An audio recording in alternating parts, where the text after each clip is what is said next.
Hello दोस्तों, आप सभी का स्वागत है सन्नाटे का सच में। आज हम बात करने वाले हैं दुनिया के सबसे रहस्यमय केसेस में से एक केस के बारे में। एक रात 9 लोग, आखिर उस रात उस माउंटेन में हुआ क्या था? तो चलो शुरू करते हैं आज की सबसे मिस्टीरियस केसेस के साथ, the deadlock pass incident. January 1959, Soviet union के उरेल माउंटेन्स। ये जगह दिखने में बहुत सुंदर थी। ठंड के मौसम में चारों तरफ बर्फ से ढके हुए रहते थे, मानो उरल माउंटेन एक सफेद चादर को ओढ़कर अपनी सुंदरता को दिखा रहा हो। दिखने में जितना सुंदर थी उससे ज्यादा डेंजरस भी थी। यहाँ टेम्परेचर -30 डिग्री के आसपास होता है। स्नोस्टॉर्म होना यहाँ एक साधारण बात थी। इस जगह पर रेस्क्यू ऑलमोस्ट पॉसिबल नहीं था। फिर भी 10 यंग हाइकर्स ने यहाँ एक एक्सट्रीम विंटर एक्सपीडिशन प्लान की। उनका गोल था माउंटेन ऑटोट्रेन तक पहुँचना। ये एक नॉर्मल ट्रिप नहीं थी, यह एक ग्रेड 3rd लेवल की एक्सपेडिशन थी। ये लोग मामूली हाइकर्स नहीं बल्कि एक्सपीरियंस्ड, कॉन्फिडेंट और ब्रेव हाइकर्स थे। लेकिन उन्हें नहीं पता था कि ये ट्रिप उनके लाइफ की आखिरी एडवेंचर ट्रिप होगी। इस ट्रिप में टोटल 10 लोग पार्टिसिपेट किए थे। 10 मेंबर से एक की हेल्थ इशू के कारण ट्रिप से वापस लौट गया। बाकी 9 लोग अपने गोल की तरफ आगे बढ़े। ग्रुप के लीडर थे इगोर डेडलॉक। उनकी उम्र 23 साल। डेडलॉक रेडियो इंजीनियरिंग के स्टूडेंट थे। एक इंटेलिजेंट पर्सन के साथ साथ क्लाम और नेचुरल लीडर जैसे पर्सनालिटी रखते थे। और उनके साथ थे जीनाइदा 22 साल, यूरी 23 साल, यूतिम 23 साल, ल्यूडमिला 20 साल, अलेक्जेंडर 24 साल, निकोलाई 23 साल और लास्ट में आते हैं सेम्योन 38 साल के।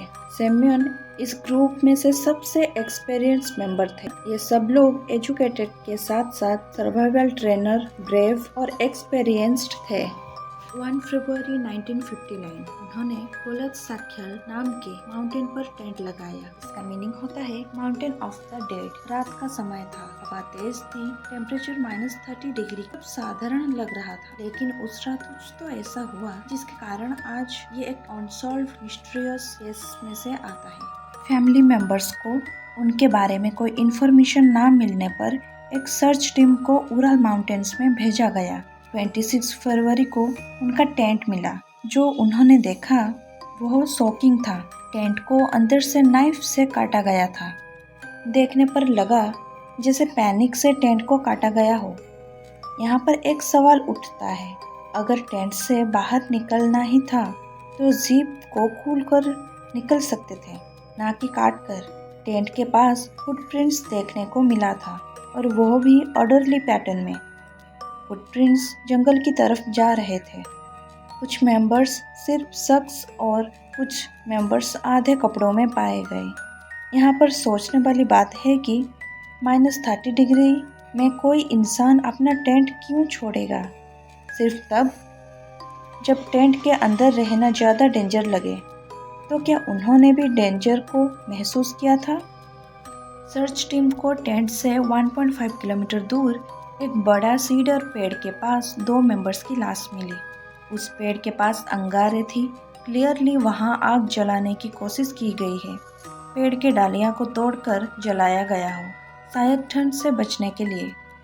पेड़ में 5 मीटर तक स्क्रैच के निशान मिले, जैसे कोई ऊपर चढ़ा हो, शायद टेंट को देखने के लिए या फिर किसी अननोन डेंजर को चेक करने के लिए। उनके हाथों पर बर्न मार्क्स थे। ऐसा लग रहा था कि यह उनका लास्ट सर्वाइवल अटेम्प्ट था। बाकी 3 मेंबर की बॉडीज टेंट की डायरेक्शन में मिली, जैसे वो वापस जाने की कोशिश कर रहे हो। बॉडीज को देखकर क्लियर था कि ये 2 हाइपोथर्मिया के शिकार हो गए। 3 मेंबर्स की रिब्स टूट चुकी थी, एक का स्कल फ्रैक्चर था। सबसे खतरनाक और अजीब बात थी कि ल्यूडमिला की जीभ मिसिंग थी और कुछ बॉडीज की आंखें भी गायब थी। सबसे शॉकिंग बात, एक्सटर्नल वुंड्स बहुत कम थे, मतलब डैमेज उनके शरीर से हुआ था। इन्वेस्टिगेशन रिपोर्ट में death was caused by an unknown coupling force लिखा गया। इस सेंटेंस का सिंपल मतलब है, किसी पावरफुल फोर्स ने उन पर ऐसा प्रेशर डाला जो नॉर्मल ह्यूमन स्ट्रेंथ से पॉसिबल नहीं लगता, जैसे कोई कार क्रैश लेवल इम्पैक्ट। लेकिन वहाँ कोई कार नहीं थी, कोई एक्सप्लोजन नहीं था, अगर था तो सिर्फ बर्फ और सन्नाटा। कुछ कपड़ों पर माइल्ड रेडिएशन ट्रांस मिले।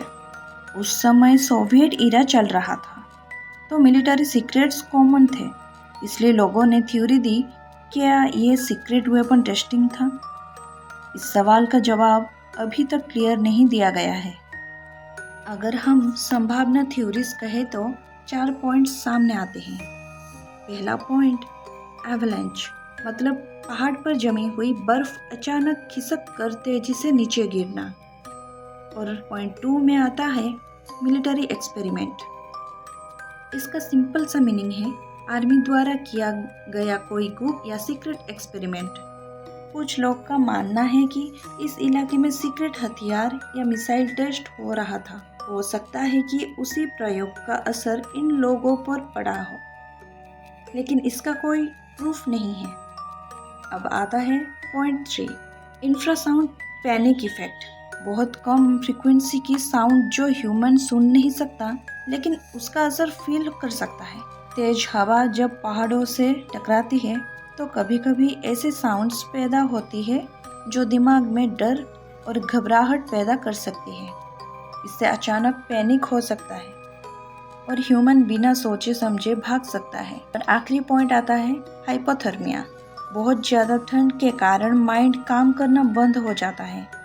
कुछ एक्सपर्ट्स मानते हैं कि यही वजह हो सकती है कि वे आधे कपड़ों पर बाहर मिले। 2020 में रूसिया ने एवलांच थ्योरी एक्सेप्ट की, लेकिन एक्सपर्ट्स आज भी कंफ्यूज हैं।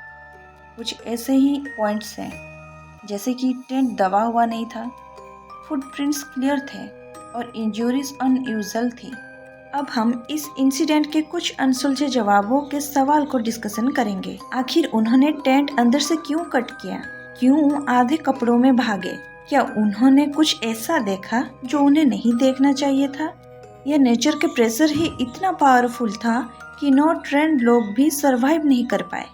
इस केस का नाम ग्रुप लीडर डेडलफ के नाम से दिया गया है। आज भी उरल माउंटेन में हवा चलती है, स्नो गिरती है और जब लोग वहाँ खड़े होते हैं तो सिर्फ एक चीज फील होती है, सिर्फ सन्नाटा। ऑफिशियली केस बंद है, लेकिन सच शायद आज भी बर्फ के नीचे कहीं छुपा हुआ है। ये थी डेडलॉक पास इंसिडेंट की मिस्टीरियस केस की डिटेलिंग। अगर आपको मेरी वीडियो पसंद आई तो लाइक कर देना। आपको ऐसे ही रियल मिस्टीरियस केसेस पसंद है तो चैनल को सब्सक्राइब जरूर करें। इस चैनल मिस्टीरियस केस के साथ साथ ट्रू, पैरानॉर्मल, हॉरर इवेंट्स और रियल इंसिडेंट्स को भी कवर करता है। अगली वीडियो किस पर किया जाए कमेंट सेक्शन में कमेंट करें। हमारी चैनल सिर्फ कहानी नहीं, सच के पीछे छिपा सन्नाटे दिखाते हैं।